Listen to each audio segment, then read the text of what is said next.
महाविकास आघाडीचे सरकार असताना सुप्रिया सुळे यांनी अकेला देवेंद्र क्या करेगा असं वाक्य वापरलं होतं. त्याचा आज प्रत्यय आलाय असं मंत्री नितेश राणेंनी पत्रकार परिषदेत म्हटलं आहे. मला आठवतं महाविकास आघाडीचं सरकार असताना आमच्या सुप्रिया ताईंनी एक चांगलं वाक्य वापरलेलं की अकेला देवेंद्र फडणवीस क्या करेगा. त्याचं उत्तम उदाहरण आज आपल्याला टीव्हीवर पाहायला मिळालं. जसं राजसाहेबांनी सांगितलं की जे बाळासाहेबांना जमलं नाही ते फडणवीस साहेबांनी करून दाखवलं. म्हणजे अप्रत्यक्ष पद्धतीने बाळासाहेबांचा आशीर्वाद हा फडणवीस साहेबांच्या डोक्यावर आहे.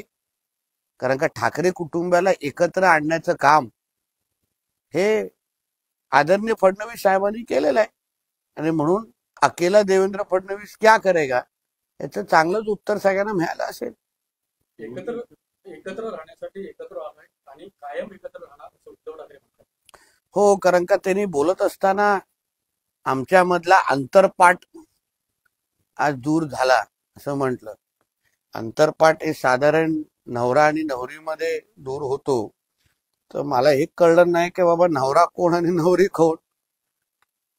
आणि साधारण उद्धव ठाकरेंच्या हालचालीवरून जनतेला कळालं असेल की नवरी नेमकं कोण. कारण का अक्षता टाकू नका म्हणजे लग्नाची एकंदरीत दिलेली आहे. नवरा कोण नवरी कोण ह्याचंही उत्तर थोडं उद्धवजींनी दिलं असतं. तसं आम्हाला माहिती आहे नवरी कोण, म्हणून ते ठीक आहे. आणि मुळामध्ये मला आश्चर्य असं वाटतं की समोर किंवा भाषणानंतर व्यासपीठावर त्यांनी जितेंद्र आव्हाड आणि कॉम्रेड म्हणजे समाजवादी विचाराच्या लोकांना स्टेजवर बोलवलं. ठाकरेंच्या स्टेजवर समाजवादी विचाराचे की कॉम्रेड यांनी उपस्थित राहावं हे बाळासाहेब ठाकरेंना पटलं असतं का? एक. आणि मराठीच्या मुद्द्यावर तुम्ही भाषण देताय, सगळ्यांना मराठी सक्तीची आलीच पाहिजे ही आमच्या सगळ्यांचीच भूमिका आहे. मग जरा मुंब्राच्या आमदारांना विचारा ज्यांना तुम्ही स्टेजवर घेतलं की त्यांच्या मुंब्र्यामध्ये मराठीची सक्ती कधी होणार. त्यांच्या मुंब्रामध्ये मस्जिद मध्ये आझान मराठीमध्ये कधी होणार. त्यांच्या मुंब्रामध्ये जे फेरीवाले आणि दुकानदार आहेत ते शुद्ध मराठी बोलतात का? कारण का माझ्याकडे एक व्हिडिओ आहे काही महिन्या अगोदरचा. एका मराठी मुलाला त्याला हिंदी येत नाही आणि तो मराठी बोलत होता म्हणून मुंब्र्यातल्या काही गोल टोपी आणि दाढीवाल्यांनी त्याला मारलं आणि त्याला जबरदस्ती हिंदी बोलायला लावलं.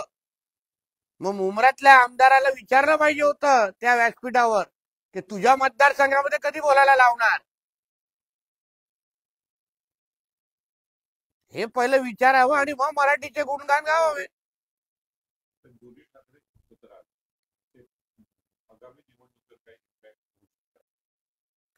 9 महिने अगोदर निवडणुका झालेल्या आहेत विधानसभेच्या.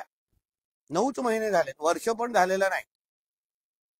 तेव्हा भारतीय जनता पक्ष आणि महायुतीला ऐतिहासिक मॅन्डेट महाराष्ट्राच्या जनतेने, महाराष्ट्राच्या मराठी जनतेने आम्हाला ऐतिहासिक मॅन्डेट दिलेलं आहे फक्त 9 महिन्या अगोदर. आणि 9 महिन्या अगोदर एकाला 20 आमदार दिलेले, दुसऱ्याला 0 आमदार दिलेले. तर निवडणुकीचा इम्पॅक्ट तुम्ही ह्याच्यावरून अंदाज लावा ना.